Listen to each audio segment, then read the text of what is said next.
यीशु में आप सबको सलाम। मैं खुदावंद का शुक्र करती हूँ आज के दिन के लिए और आप सबके लिए। खुदावंद आप सबको बरकत दे। मैं ईमान रखती हूँ कि आप सब खुश खुरम होंगे और आप खुदा की कुदरत को और खुदा की पावर को एंजॉय कर रहे होंगे। अगर आप नहीं कर रहे तो आप क्यों नहीं कर रहे, ये सवालिया निशान है आपके लिए। तमाम उन सोचों को, तमाम डिजायर्स को जो आपकी जिंदगी में खुदा की जात के बरखिलाफ सर उठाए हुए हैं, बस उनको ढा दो और आप सीरियसली एक आज डिसीजन लो। रात को बैठो अकेले और ये फैसला करो अपनी जिंदगी में कि खुदावंद तू मुझे अपनी मर्जी में दाखिल कर, तू मुझे राइट टाइम पे राइट प्लेस पे खड़ा कर खुदावंद, क्योंकि मैं कंफ्यूज नहीं होना चाहती या नहीं होना चाहता, क्योंकि मैं तेरे बेटर और तेरे परफेक्ट प्लान में मूव करना चाहती या मूव करना चाहती हूँ। आपको मैं बताना चाहती हूँ कि खुदा खुद ब खुद आपके वेज को अलाइन करेगा। जिस कदर आप डेस्परेट हैं कि खुदा आपकी जिंदगी में अपनी मर्जी को पूरा करे, इसी तरह खुदा भी आपसे ज्यादा पैशनेट है कि आपकी जिंदगी में वो अपनी मर्जी को पूरा करे। लेकिन खुदा की एक क्वालिटी है और खुदा की क्वालिटी ये है कि खुदा जबरदस्ती नहीं करता। हत्ता कि उसने जो पहला आदम और पहली हवा बनाई थी उनके साथ भी जबरदस्ती नहीं की थी। हो सकता है आपकी डिजायर हो खुदा के साथ चलने की, लेकिन आपके पास कलाम की अंडरस्टैंडिंग नहीं है और आपको खुदा की मर्जी का पता नहीं है, तो खुदा क्या करेगा? खुदा आपकी जान को तो बचाएगा, आपकी प्रोटेक्शन करेगा, लेकिन वो आपने जो अपनी जिंदगी की डिसीजंस ली हुई हैं, वो आपको ये जरूर कह सकता है कि इस डिसीजन को नो कह दो, वो आपको ये जरूर कह सकता है कि इस डिसीजन को यस कह दो। लेकिन अगर आप खुद चार्ज नहीं लेते कि उस डिसीजन को आपने यस कहना है या नो कहना है, वो तब तक वेट करेगा क्योंकि वो आपकी डिसीजन की रिस्पेक्ट करता है। उसने आपको इस जमीन पर इख्तियार दिया हुआ है और वो चाहता है कि आप फ्री चॉइस के साथ उसको एक्सेप्ट करें। वो कहता है ना कि मेरे ख्यालात तुम्हारे ख्यालात नहीं और मेरे ख्यालात ऐसे हैं जो आसमान जैसे जमीन से बुलंद है, वैसे ही मेरे ख्यालात तुम्हारे लिए डिफरेंट। अब वो हरगिज ये नहीं चाहता कि आप ये सोचें कि खुदा मैं ये चाहता नहीं था और खुदा मुझे जबरदस्ती इस चीज में ले आया। आप ये बात जानते हैं कि अगर आप किसी चीज में जाना नहीं चाहते और खुदा उसमें आपको खुद ले आए, तो क्या आप उस जगह पर या उस चीज में ज्यादा देर ठहर सकते हैं? हरगिज नहीं। आप उस चीज से, उस जगह से भाग निकलने की कोशिश करेंगे। अगर खुदा यूना को जबरदस्ती लेकर आ था तो वो क्या करता? वो भाग निकलने की कोशिश करता। आप कहेंगे यूना को तो खुदा ने मछली के मुंह में बंद कर दिया, कोई जबरदस्ती उसके साथ नहीं हुई थी। उसकी इंटेंशंस राइट थी। वो एक खौफ में था कि अगर मैं वहां पे चला जाऊंगा तो मैं मारा जाऊंगा। उसको खुदा के हुक्म मानने में प्रॉब्लम नहीं थी।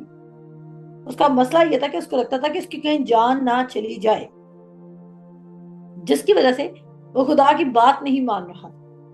आज हमें से बहुत सारे सेल्फ सेंटर्ड, सेल्फिश, अपने बारे में सोचने वाले लोग हैं।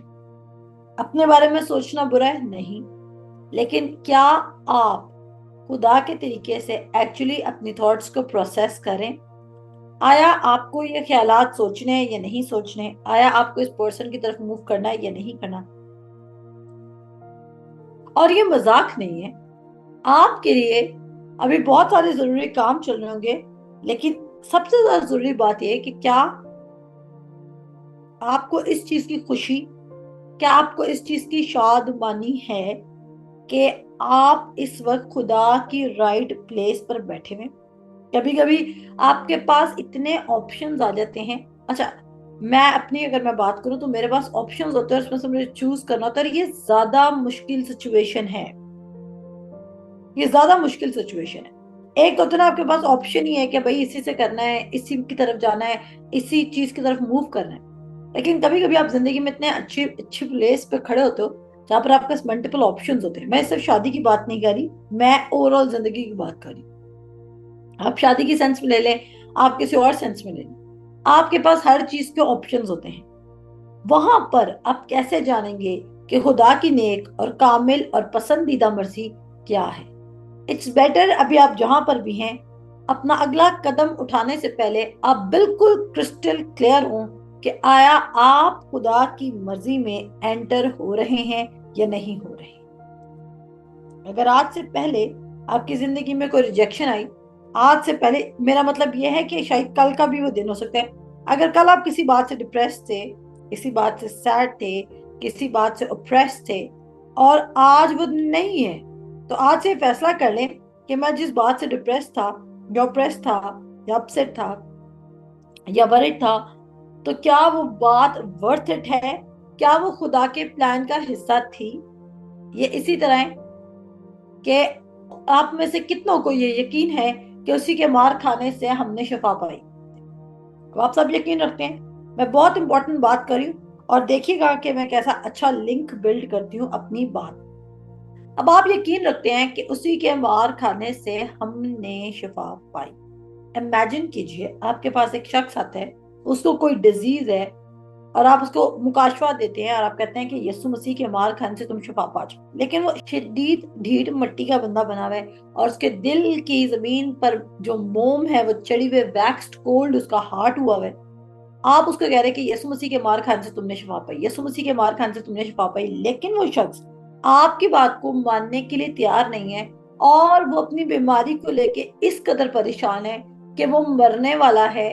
तो आप क्या कहेंगे? आप कहेंगे कि सलूशन मौजूद है, लेकिन ये इंसान अपनी वजह से मरेगा क्योंकि ये खुदा की बात का यकीन ही नहीं कर रहा।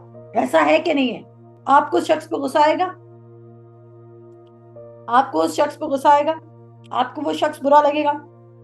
क्योंकि जब कलाम कह रहा है कि उसी के मार खाने से तुमने शिफा पाई, लेकिन वो शख्स इस कदर ढीठ है कि वो खुदा का कलाम कबूल करने के लिए तैयार नहीं। सोचें, अब जब बात आई शिफा की तो लोगों ने बड़ा गुस्सा किया। मेरे जैसा बंदा बैठा, मैं होंगी फजूल आदमी है, इसको पता भी है कि शिफा यीशु मसीह के मार खाने से मिल चुकी है, लेकिन यकीन नहीं कर रहा, वो अपनी वजह से मरा है।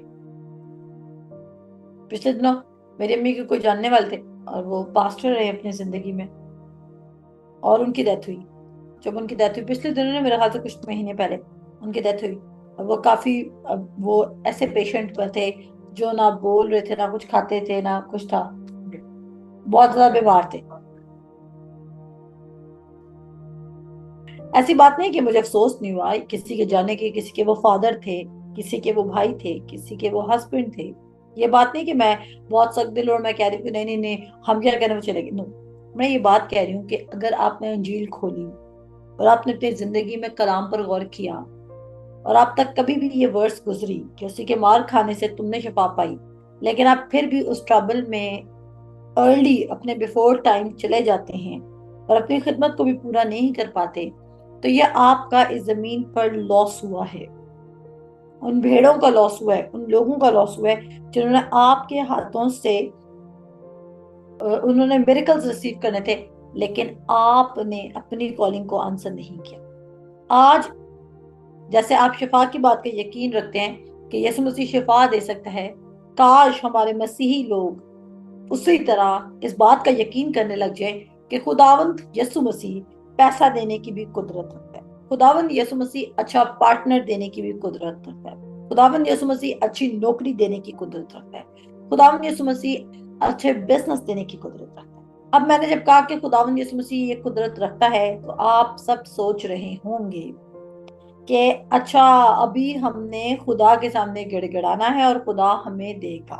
कल भी मैंने एक थियोलॉजी को करेक्ट किया था, और आज भी मैं आपकी एक थियोलॉजी को करेक्ट करने लगी हूँ। और गौर से सुनिएगा, जब हम फजल का कलाम दे रहे होते हैं, फजल के लोग अक्सर ईमान के लोगों पर इतराज कर रहे थे, और ईमान के लोग अक्सर फजल के लोगों पर इतराज कर रहे थे। अब कैसे? बूझो तो जाने। ऐसे कि फजल के लोग कहते हैं कि खुदावंद यीशु मसीह ने सब कुछ कर दिया, और अब हमें, जो सिर्फ फजल को मानते हैं, हम लोग वो लोग नहीं है, हम फजल, हम बचाए गए हैं उसके फजल से, लेकिन ईमान के वसीला से। आमीन करें, थम्स अप करें। आप सिर्फ फजल के लोग नहीं, आप फजल और ईमान के लोग हैं। उसने आप पर फजल किया है, लेकिन आपने उसको ईमान के साथ कबूल किया है। ऐसे नहीं कहना कि हम सिर्फ फजल के लोग हैं, फजल के लोग नहीं, हम फजल के लोग हैं जिन्होंने खुदा के फजल को ईमान के साथ कबूल किया है। अब गौर कीजिए, फजल के लोग जब हम बहुत एक्सट्रीम फजल पे जाते हैं, हम सिर्फ फजल पे गौर करते हैं तो हम कहते हैं खुदा सॉवरेन है, उसने हमारे लिए सब कुछ कर दिया है। अब जो कुछ उसने कर दिया है हमारी जिंदगी में वो खुद ब खुद आ जाएगा। ईमान के लोग जो होते हैं, जो सिर्फ ईमान पे प्रीच करते हैं, वो कहते हैं कि हमें जो कुछ हम दुआ में मांगते हैं, हमें जोर से मांगना है, हमने शोर से मांगना है, हमें पहाड़ों को ला देना है, हमें ये करना है। वो सिर्फ इस बात पे रखते हैं कि हमने अपने ईमान से, अपने जोर शोर से खुदा को मूव करना है, और जितना ज्यादा हम ईमान रखेंगे उतना ज्यादा खुदा मूव करेगा। अब एक कम्युनिटी आ गई जो कहती है कि खुदा मूव कर चुका है, और अब जो भी हो रहा है हमारी जिंदगी में वो खुदा की मर्जी के मुताबिक हो रहा है। अच्छा हो रहा है तो भी उसका फजल है, बुरा हो रहा है तो भी उसका फजल है। एक कम्युनिटी है जो कह रही है कि जिस कदर हम अपने आप को खत्म करेंगे, हम घुटने टेकेंगे, हम रगड़ेंगे अपना नाक, और हम जितना सरेंडर करेंगे खुदा को, उस कदर खुदा हमारे लिए मूव करेगा और चीजों को चेंज करेगा। लेकिन कलाम इस चीज को डिनाई करता है, क्योंकि वो कहता है कि खुदावंद यीशु मसीह फजल और ट्रूथ दोनों लेकर आया। फजल और ट्रूथ का मतलब है सच्चाई। क्या? सच्चाई सुनने से ही ईमान पैदा होता है। फॉर एग्जाम्पल, आपका एक लॉन है या एक बैकयार्ड है, मैं आपको कहती हूँ कि तुम्हारे बैकयार्ड में एक खजाने का बॉक्स पड़ा है। अगर आप ट्रूली मेरी बात का यकीन करते हैं तो क्या आप अपने बैकयार्ड में जाकर जमीन खुदवाना शुरू करेंगे या नहीं करेंगे, ताकि आपको वो खजाना मिल जाए? आप यकीन करेंगे या नहीं करेंगे? अगर आप मेरा सच में यकीन करते हैं तो आप खुदवाना शुरू कर देंगे। अगर आपको लगता है कि मैं वुमन ऑफ वर्ड्स हूँ और अगर मैंने कहा है तो सच में होगा और मैं जोक्स नहीं करी, और आप जाएंगे और आप जाके अपना सर चलेंगे। आप में से कुछ लोग शायद वो डिगिंग मशीन्स को बुला लें ताकि जल्दी से खजाना बाहर आ जाए। अब जो काम आप उस खजाने को निकालने के लिए कर रहे हैं उसको हम कहते हैं ईमान।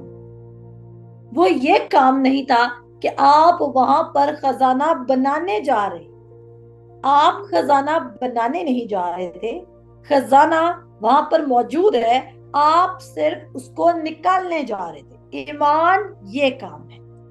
अब फजल क्या था कि मैंने आपके लिए खजाना वहां रख दिया था। फजल क्या था? मैंने आपके लिए खजाना वहां पर रख दिया।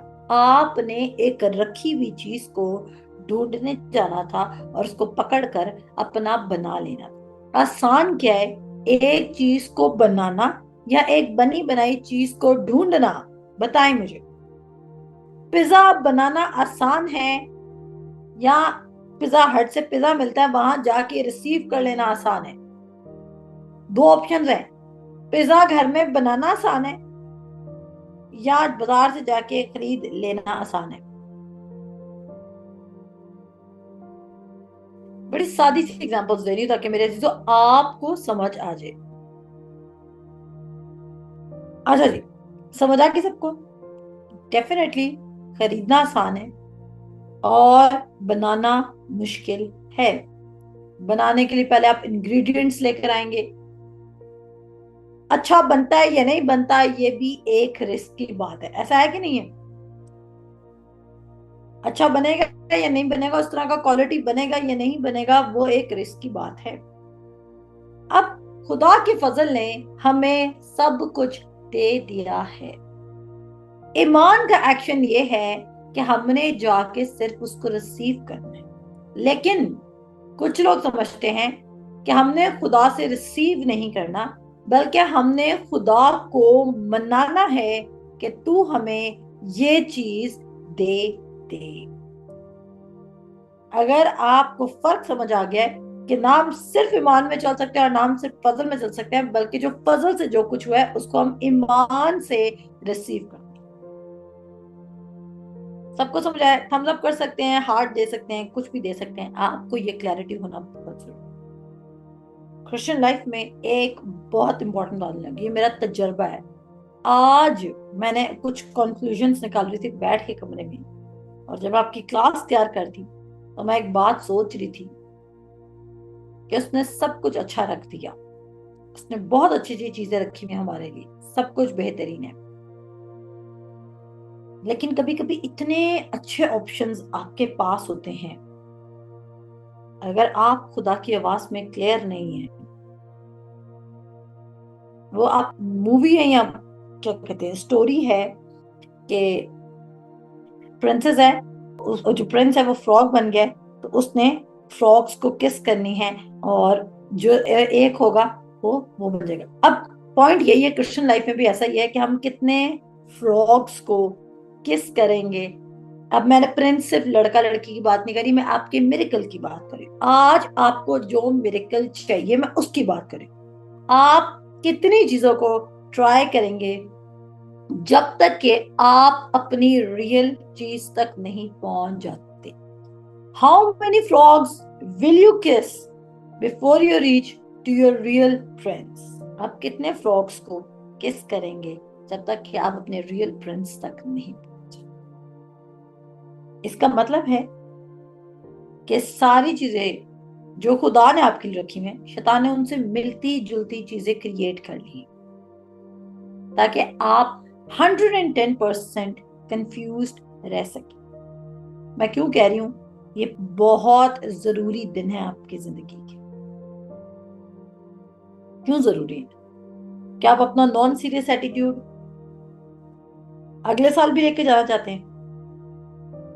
आर यू श्योर आप अगले साल इस एटीट्यूड को अफोर्ड कर सकते हैं? मेरा ये सवाल है आप सबसे, और मुझे लिख के जवाब दें कि क्या आप श्योर हैं कि आप अपने इसी नॉन सीरियस एटीट्यूड, और नॉन सीरियस एटीट्यूड का मतलब ये नहीं है कि आप कोई मजाक करें। नॉन सीरियस एटीट्यूड का मतलब है एक ऐसा शख्स जो डिसीजन नहीं ले पा रहा कि उसने सच में अब सिर्फ एक ही आवाज सुननी है, और वो खुदा की आवाज है। नो मैटर उसको डिले आए, नो मैटर उसको रिजेक्शन फेस करनी पड़े, नो मैटर, क्योंकि अब वो सेकंड टायर्ड हो चुका है, और अब वो खुदा की मर्जी के अलावा अपनी जिंदगी में किसी और की मर्जी नहीं चलने देगा। यहां तक कि वो अपनी जिंदगी में अपने गोश्त और खून से भी सलाह नहीं लेगा। अगर आप इस पोजीशन पर आ जाते हैं, अगर आप इस पॉइंट पर आ जाते हैं, तो मेरे अजीजों, मैं मान रखती हूँ कि हमें एक स्पेशल प्रोग्राम रखवाना पड़ेगा जहां पर हमारे पास टेस्टिमनीज ही टेस्टिमनीज होंगी, और शायद मुझे कहना पड़े कि अपनी टेस्टिमनीज छोटी करके सुनाएं, क्योंकि हमारे हॉल का टाइम खत्म हो रहा है।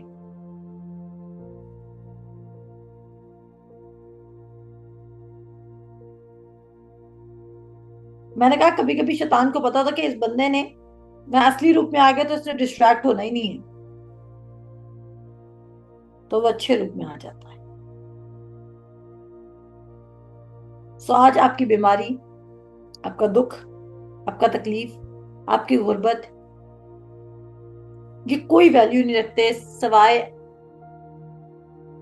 आपकी अपनी नेग्लिजेंस की वजह से।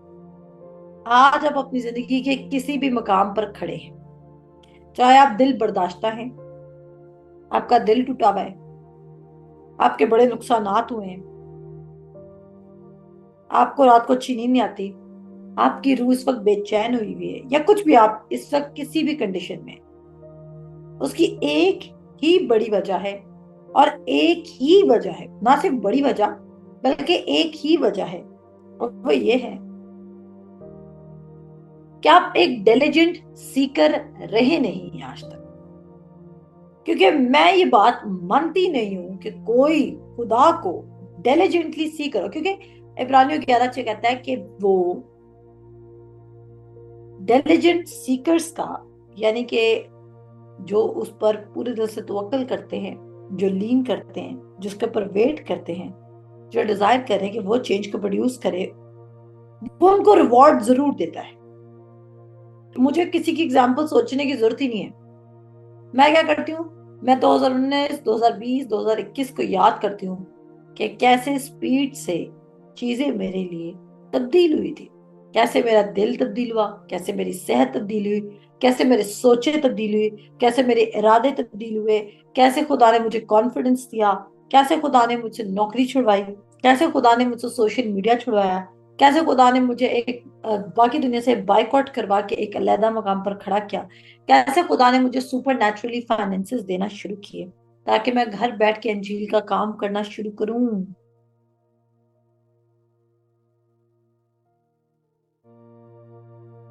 और उन दिनों में मैंने क्या किया?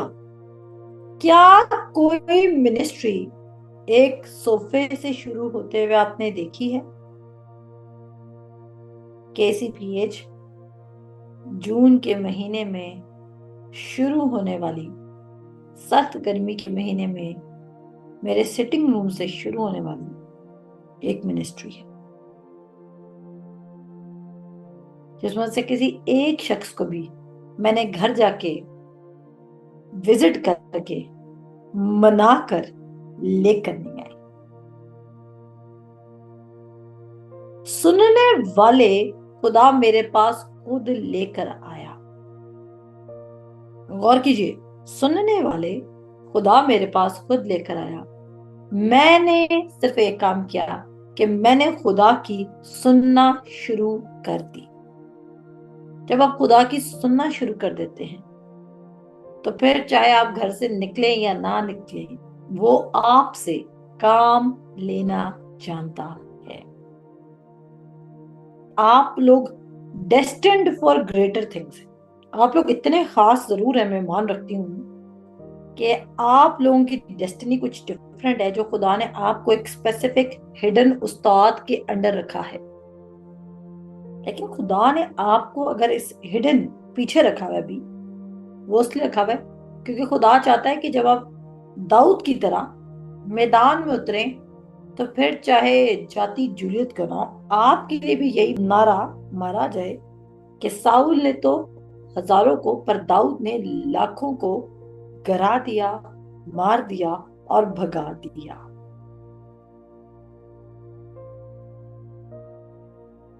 मजे की बात यह है कि दाऊद की ट्रेनिंग एज अ शेफर्ड भी डायरेक्ट खुदा कर रहा है, और आपकी ट्रेनिंग भी खुदा मेरे थ्रू कर रहा है। क्या गम है आपका? सोचें, आज आपका क्या गम है? कितना बड़ा गम है आपका? कोई भी गम नहीं है, आपने उसको खुद गम बनाया हुआ है।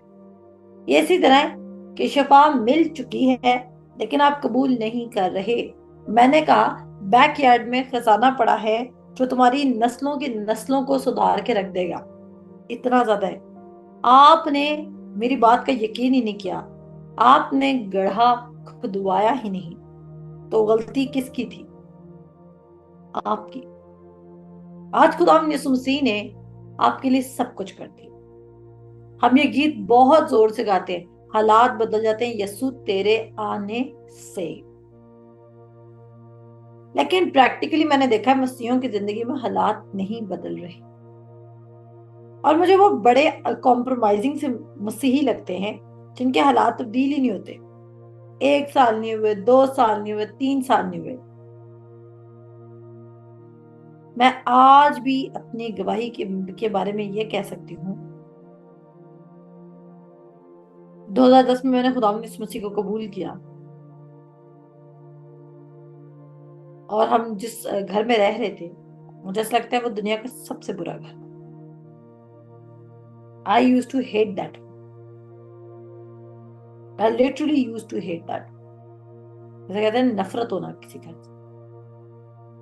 फिर मैं कहती हूँ यार, जब इतना नॉलेज भी नहीं था तो वो इतना वफादार खुदावन था। और अगर मेरी स्टोरी या मेरा लाइफस्टाइल चेंज हो सकता है तो मैं कहती हूँ आप लोग मुझसे शायद बेटर लोग हैं। आप लोग क्यों मुझसे बेटर हैं? मैं भी शायद आप मुझसे ज्यादा पढ़े लिखे हैं और ज्यादा खूबसूरत हैं। मैं भी शायद ज्यादा अच्छी फैमिली से बिलोंग करते हैं। मैं कहती हूँ अगर मेरी लाइफ स्टोरी चेंज हो सकती तो आपकी भी हो सकती है। सिर्फ करना क्या, यीशु मसीह के पास उसके बहुत सारे फकी फरीसी आते हैं और वो कहते हैं कि हम क्या करें कि हम खुदा की मर्जी को पूरा करें। वहां पर एक बड़े अमेजिंग तरीके से यीशु मसीह उनको बताने लगते हैं, और मैं मान रखती हूँ कि उन लोगों ने, कि एक नबी या यीशु मसीह जैसा बंदा जो मौजों पर मौजे करता, वो कुछ बताने लगा खुदा का मैसेज, उन्होंने अपने पेन और पेंसिल्स और पेपर जरूर निकाले होंगे। और क्यों निकाले होंगे? कि हम खुदा की आवाज को सुने, कि हम क्या करें कि खुदा हमसे खुश हो जाए। और यीशु मसीह सिर्फ एक सिंपल जवाब देता है कि खुदा के भेजे हुए पर ईमान लाओ। और सेम पैगाम आज भी है। खुदा के भेजे हुए ने जो आपके लिए किया उस पर आप ईमान लाएं। जो खुदा के भेजा हुआ कौन है? खुदावन यीशु मसीह। खुदावन यीशु मसीह। क्या आप खुदावन यीशु मसीह पर फोकस्ड हैं? क्या आप पैसे में दो दिला शख्स? कितनों को वो याद है जो मैंने सिखाया था इब्रानियों 4 उसका 12 आयत वाली क्लास? परसों की क्लास थी मेरे ख्याल से। इब्रानियों 4 उसका 12 के वो डिवाइड कर देगा आपके स्पिरिट और सोल को, डिवाइड कर देगा। जो कुछ मैं आपको प्रीच कर रही हूँ मैं बिलीव भी करती हूँ और मैं लिव भी करती हूँ कि खुदा वफादार है। और मैंने कल भी मिसाल दी थी। और असल में जब आपको कोई ऐसा शख्स बता रहा है ना किसी चीज के बारे में जो वो खुद खाता है और उसको पता है उसके खाने के बेनिफिट्स हैं, तो उसके पास तजर्बा भी होगा कि इस चीज का ज्यादा इंटेक कैसा है और कम इंटेक कैसा है और ना इंटेक लेना कैसा है। क्या आपने कलाम नहीं पढ़ा? कलाम में लिखा है कि उसका कलाम क्या है? रूह भी है और जिंदगी भी। आप जिंदगी को भरपूर तरीके से एंजॉय करना चाहते हैं और आप जिंदगी की पिल्स ही नहीं ले रहे जो कि है गॉस्पेल। कल मैंने मिसाल दी थी कि एक मुर्दा शेर से बेहतर एक जिंदा कुत्ता है, डॉग। क्योंकि जिंदा कुत्ता बार्क कर सकता है, जिंदा कुत्ता अटैक कर सकता है, जिंदा कुत्ता लाइफ को एंजॉय कर सकता है। मरे हुए शेर के क्लॉज हैं, उसके जॉज हैं, उसके शार्प किस्म के टीथ हैं, उसकी वही स्किन है, बट उसके पास लाइफ नहीं है जो उसको एबल कर सके कि वो अपनी लिटिल फिंगर भी हिला सके। या मैंने क्या समझाया था वहां पे कि आप में से कोई भी होपलेस केस नहीं है। आप नाउमीदी का केस नहीं है। अगर आप नाउमीदी का केस बन चुके हैं, आपके तजर्बे के मुताबिक आपको लगता है कि आपका केस इस वक्त बिल्कुल नाउमीद आप है जिंदगी से, तो फिर आपको आज तक ईमान की डेफिनेशन भी समझ नहीं आई। ईमान उम्मीद की भी चीजों का एतकाद, जो आप एक्सपेक्ट करें, जो आप होप करें, उनका एतमाद और अनदेखी चीजों का सबूत है।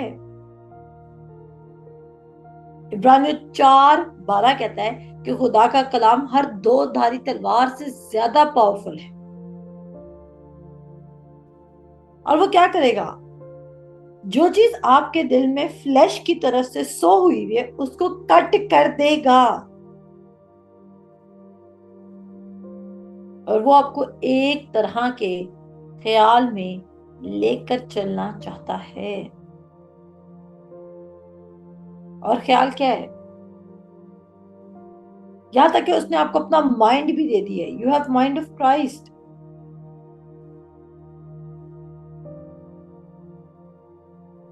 पचपन दिन थोड़े, बहुत ज्यादा। 55 दिनों में लाइफ चेंज हो सकती है 100%।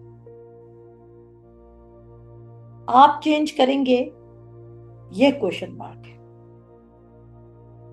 आप रेडी हैं? मैंने कल भी सिखाया था कि शायद आपके अराउंड बहुत इरिटेटिंग लोग हो सकते हैं। उन पर फोकस करने के बजाय आप खुदा के कलाम पर फोकस करें। उनसे लड़ने के बजाय आप खुदा के कलाम पर फोकस करें। दुआ करें कि खुदावन मेरी रूहानी आंखों को खोल,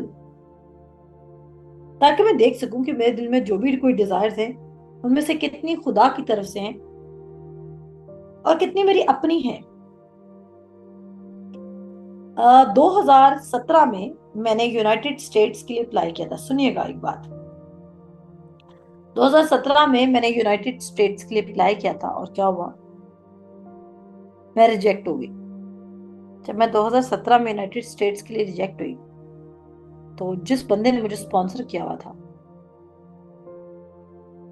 मेरे रिजेक्शन के 2 सालों बाद मुझे पता चला कि अगर मैं उनके वीजा पर, उनके स्पॉन्सर पर चली जाती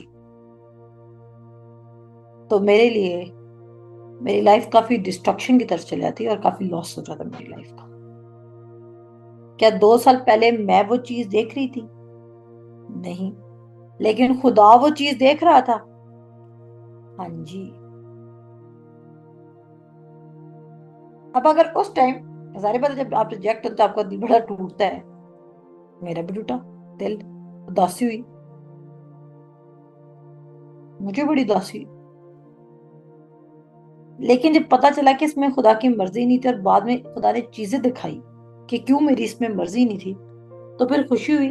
फिर पता चला कि उस दिन, उस टाइम जो 2 या 3 दिन भी इस अफसोस में गुजारे थे, गलत किया था। जो 2 या 3 दिन भी अफसोस में गुजारे थे, गलत किया था। मैं 3 बार यूनाइटेड स्टेट से रिजेक्ट हुई और एक बार मैं हंगरी से रिजेक्ट हुई। मैं एक पैशनेट पर्सन थी जो बाहर जाने के लिए क्रेजी थी। 2020 के बाद खुदा ने मेरे दिल की डिजायर को चेंज किया। और क्या मैंने उस डिजायर को विलफुली चेंज होते हुए देखा? जब मेरी डिजायर चेंज हो रही थी तो मेरा टेस्ट डेवलप होता जा रहा था, एक नया टेस्ट बिल्ड होता जा रहा था। 2020 में जब मैंने अपने आप को फुली सबमिट किया तो मैंने केसीपीएच को बनते हुए देखा। मेरे लिए बड़ी स्ट्रेंज बात थी, मैं इसके लिए प्रिपेयर्ड नहीं थी। लेकिन आप इस तरह कहें कि बस मैं ये विलिंग थी कि खुदावन मेरी नहीं बल्कि तेरी मर्जी पूरी हो, क्योंकि बहुत सारी चीजें मैं जानती हूँ, कैसे टर्म्स आए, कैसे चीजों को फेस किया, कितनी परसिक्वेशन को मैंने केसीपीएच में रहते हुए फेस किया है।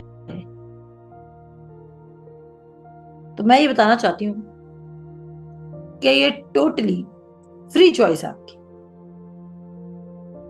उस डिसीजन का रिजल्ट क्या हो निकला, लाइफ आपके सामने है। अपने आप को और खुदा के कलाम को अपने अंदर सो करना शुरू करें। हाँ, ऐसा होगा कि 2 दिन आप कलाम पे बहुत फोकस करेंगे, फिर आपका मूड सही हो जाएगा और आपको लगेगा अच्छा अब तो सारी चीजें ठीक होने लगी हैं, तो अब क्या फोकस करना। नो, ये सबसे बड़ी आपकी बेवकूफी होगी। खुशी से कबूल किया लेकिन अभी जड़ नहीं पकड़ी। खुशी से कबूल किया लेकिन जड़ नहीं पकड़ी। और मैं आपको ये लेसन क्यों दे रही हूँ, क्या इसलिए दे रही हूँ कि आपने पास्टर बनना है? नो, खुदा जब तक आपकी सेल्फ मिनिस्ट्री पे काम नहीं करेगा वो आपको फैमिली मिनिस्ट्री नहीं देगा। जब तक वो आपकी फैमिली मिनिस्ट्री पे काम नहीं करेगा वो तब तक आपको चर्च मिनिस्ट्री नहीं। क्या आज आप इतने कॉन्फिडेंट हैं कि अगर आपको 100 लोगों में प्रीच करना पड़े खुदा की गुडनेस पर तो आप कर सकते हैं?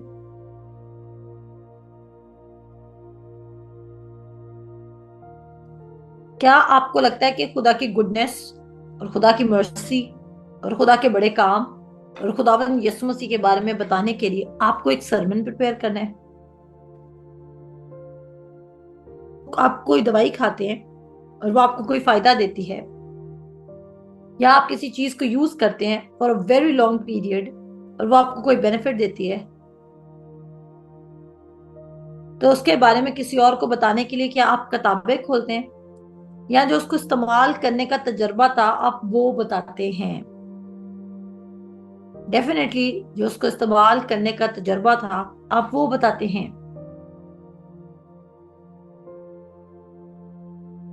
अगर आप खुदा के कलाम को सच में अपनी जिंदगी में लेकर जा रहे हैं तो बात सरमन की भी नहीं है, बात यह है कि आप अपना रियल तजर्बा शेयर करने लग जाएंगे। पॉल और पीटर में क्या फर्क है?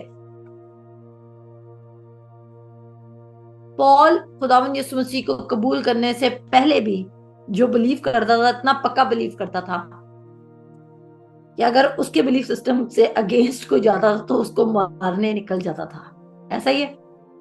पौलुस रसूल खुदावंद यीशु मसीह को कबूल करने से पहले क्या करता था, अगर कोई लॉ प्लस कोई एडिशन कर रहा था तो वो उसके अगेंस्ट खड़ा हो जा करता था। बाद में हम देखते हैं कि वो खुदावंद यीशु मसीह को कबूल कर लेता है।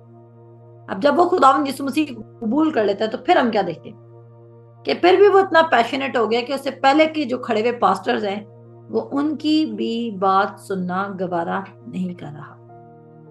और वो कहता है हद तक कि मैं अपने गोश्त और खून का भी सलाह मशवरा नहीं देता हूं। खुदा वेट कर रहा है कि फसल इतनी ज्यादा है लेकिन मजदूर थोड़े। खुदा वेट कर रहा है कि कब आप डिसीजन लेंगे, एक्टिवली रेजिस्ट करेंगे, कब आप कहेंगे कि नो मोर, मैं इस चीज को स्टैंड नहीं करूंगी। आया मुझे इसके लिए कन्फेशंस करने पड़े, आया मुझे इसके लिए अपनी थॉट्स को सोबर करना पड़े, आया मुझे इसके लिए वर्ड में सिट करना पड़े, मैं ईमान की अच्छी कुश्ती लड़ूंगी ताकि मैं अपनी हेयरिंग, अपनी स्पीकिंग, अपनी वॉचिंग, अपनी लिसनिंग, अपनी थॉट्स सारी एक ही पैटर्न पे ले आऊं और मेरा रूह और मेरा बदन एक ही बात से इत्तेफाक करे और मुत्तफिक हूं ताकि मैं जो खुदावन ने अपने फजल से मेरे लिए कर दिया उसको रिसीव कर सकूं। खुदा जस्ट है, खुदा फेथफुल है कि वो बोलता है, वो मुझसे ड्रीम्स के थ्रू बात करता है। खुदा पहले मुझसे अपने कलाम के थ्रू बात करता है। दूसरा वे जो मैंने बड़ा स्पेसिफिकली अपनी जिंदगी में रखा है वो ये है कि वो ड्रीम के थ्रू मुझसे बात करता है। अब ये नहीं आप कलाम पढ़े ना तो आप खुदा से ड्रीम्स मांगते रहे। कलाम पर खड़े रहना है, कलाम को खोलना है, उसकी जनरल विल को फॉर एवरीबडी, उसकी ग्रेस को, उसकी रास्तबाजी को, उसके वर्ड को अंडरस्टैंड पहले करना है।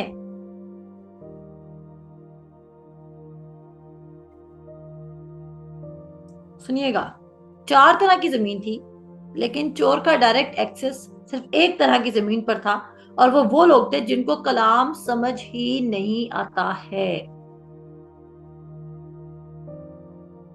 उनसे शैतान डायरेक्ट आके कलाम चोरी कर लेता है, डायरेक्ट आके चोरी कर लेता है। तो आज इंकरेजमेंट आपको दे रही हूं, बहाने ना बनाएं, ज्यादा दुखी ना हो, शुक्र करें जिन चीजों से खुदा ने आपको निकाला है, शुक्र करें और उसकी नेमतों को फरामोश ना करें। कल जैसे मैंने सिखाया था कि आप पैसिविटी को खत्म कहां से स्टार्ट कर सकते हैं, अपने मूड से, अपने एंगर इश्यू से, अपनी थॉट से स्टार्ट कर सकते हैं। जितने लोग आप में से और ट्रूली वो अपनी राइट टाइम पे राइट प्लेस पे खड़े होना चाहते हैं, जहां खुदा उनको सो करना चाहते हैं, आप में से बहुत सारे लोग किसी ना किसी जगह सो होंगे खुदा की तरफ से और बहुत सारे लोग KCPH में सो होंगे। अब ये डिपेंड करता है कि खुदा ने किसको किधर सो करना है और ये आपकी अपनी चॉइस है। खुदा जबरदस्ती नहीं करेगा। मैं सर्मन के स्टार्ट में एक बात कहती थी कि खुदा आपकी विल के अगेंस्ट नहीं जाएगा। इवन जब आप गलत फैसला भी ले रहे होंगे ना, वो तो भी आपके साथ जरूर होगा, लेकिन क्या वो गलत फैसले को लेने में आपकी मदद करेगा? हरगिज नहीं। अब उसने ये तो वादा किया कि इवन तेरी अपनी माँ तुझे, जिसने तुझे दूध पिलाया है, वो तुझे छोड़ सकती है लेकिन मैं तुझे हरगिज ना छोड़ूंगा। इसका मतलब है कि जब आप गलत फैसले में भी होंगे और आप सोचेंगे खुदावंद अब मेरी मदद कर क्योंकि मैं अपना फैसला बदलना चाहता हूँ या चाहती हूँ, तो वो फौरन आपकी मदद करने तर आएगा। लेकिन उस गलत फैसले में जब आप चल रहे होंगे तो वो आपको वार्न करेगा। वो आपको एक बार बोलेगा, 2 बार बोलेगा, शायद 10 बार बोले, शायद 1000 बार बोले, शायद 1 साल बोले, शायद 2 साल बोले, शायद 3 साल बोले, 4 साल 5 साल बोले। लेकिन जब तक आप खुद एक्टिवली शैतान की बात को रिफ्यूज करके, उसकी बात को यस करके सरेंडर नहीं करेंगे, वो इससे ज्यादा आपकी जिंदगी में कोई अथॉरिटी, कोई चेंज, कोई तब्दीली प्रोड्यूस नहीं कर सकता। आप कहते हैं कि बैड के साथ मैं कोऑपरेट तो नहीं करता, फिर बुरा क्यों मेरे जिंदगी में खुद ही हो जाता है? अगर आप अपनी हर बुराई के पीछे एक देखे ना, कि आप पीछे पीछे इसको लेके जाते जाएं कि आज आप इस मकाम तक कैसे पहुंचे, तो आप देखेंगे उसमें मैक्सिमम आपका अपना कॉपरेशन शामिल था, आपका अपना कंसेंट शामिल था। आप उस चीज को यहां तक लाने में शरीक थे, चाहे वो कोई बुरी आदत है, चाहे वो कोई बैड रिलेशनशिप है, चाहे वो कुछ झगड़ा है, चाहे वो कुछ इविल हरकत है, चाहे वो कोई फेलियर है, चाहे वो कोई रिजेक्शन है। क्यों? क्योंकि आप एक्टिवली रेजिस्ट नहीं कर रहे। हम समझते हैं गम ऑटोमेटिकली आ जाते हैं हमारी जिंदगी में, तो क्या खुशियां नहीं आ जाती? इवन गम भी, इवन एक्सीडेंट्स भी, इवन प्रॉब्लम भी आपकी जिंदगी में ऑटोमेटिकली नहीं आ रहे। आप इंसान जो है वो बिलीफ सिस्टम के साथ डिजाइन हुए हैं। आप अगर अच्छा बिलीव नहीं करे तो आप डेफिनेटली कुछ बुरा जरूर बिलीव कर रहे हैं। अगर आप अच्छा बिलीव नहीं करें तो आप क्या करें? कुछ ना कुछ बुरा जरूर बिलीव करें।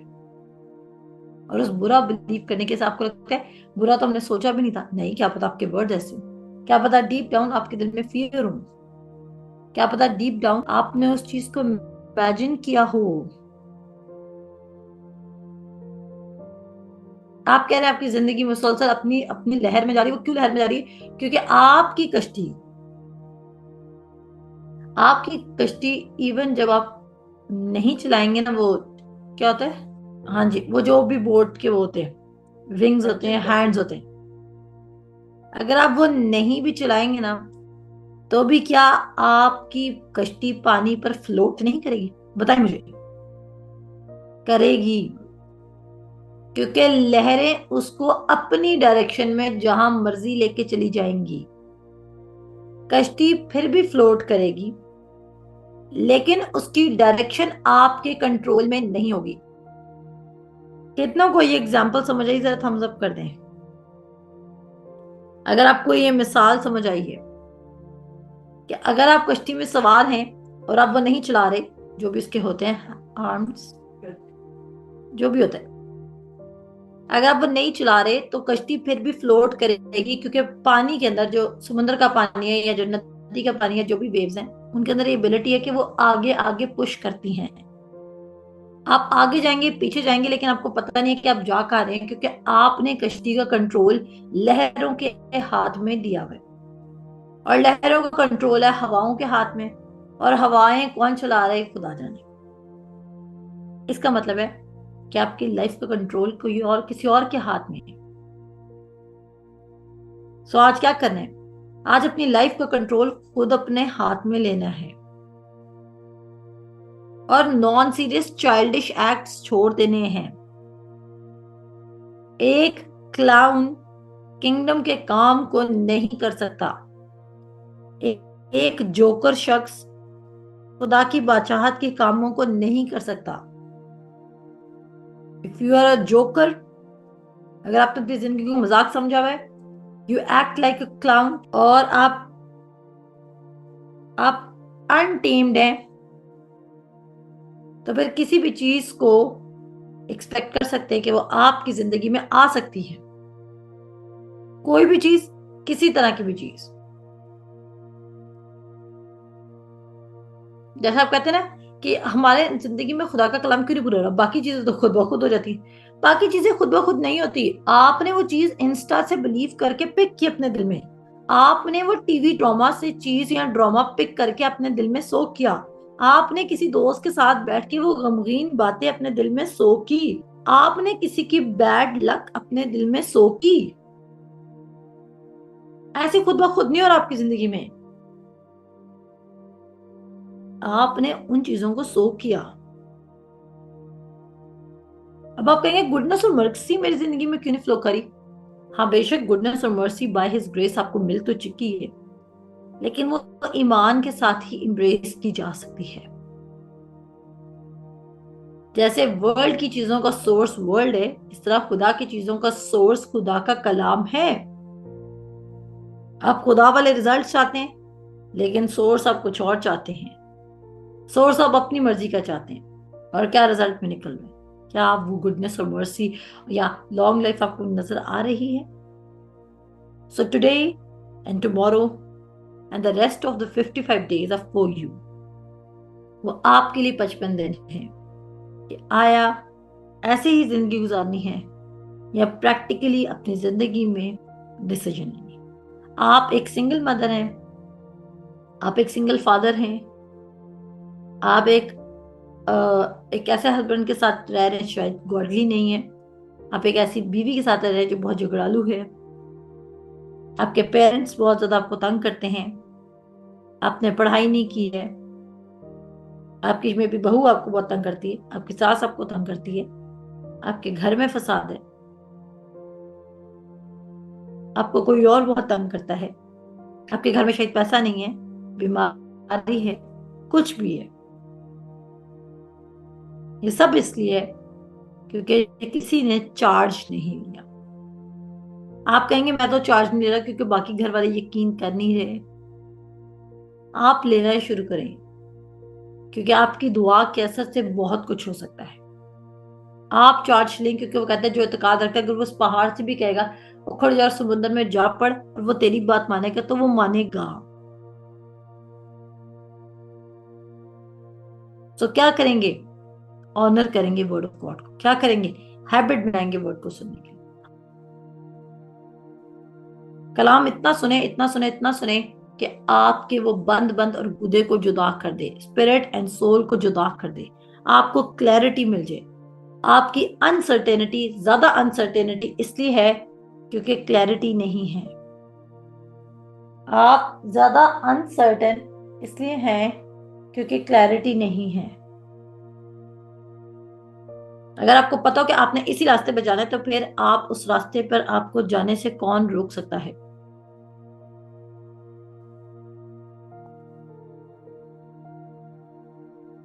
अगर आपको रास्ता नहीं पता था तब आप हर टर्न से पहले कहते हैं ये वाला टर्न लेना है कि नहीं लेना। कांस्टेंट वर्ड की मेडिटेशन, अपनी सेल्फ वर्थ पे नहीं जाना, अपनी ईगो पे नहीं जाना, बल्कि खुदा के कलाम पर मेडिटेट और उसको अलाउ करना है कि वो आपके बंद बंद और गूदे गूदे को जुदा करे ताकि आप उसकी परफेक्ट विल में एंटर हो सके। आमीन। सो मैं मान रखती हूँ कि आपको खुदा के कलाम की समझ आई होगी। खुदा आप सबको बरकत दे। अपना ख्याल रखिए। खुदा हाफिज।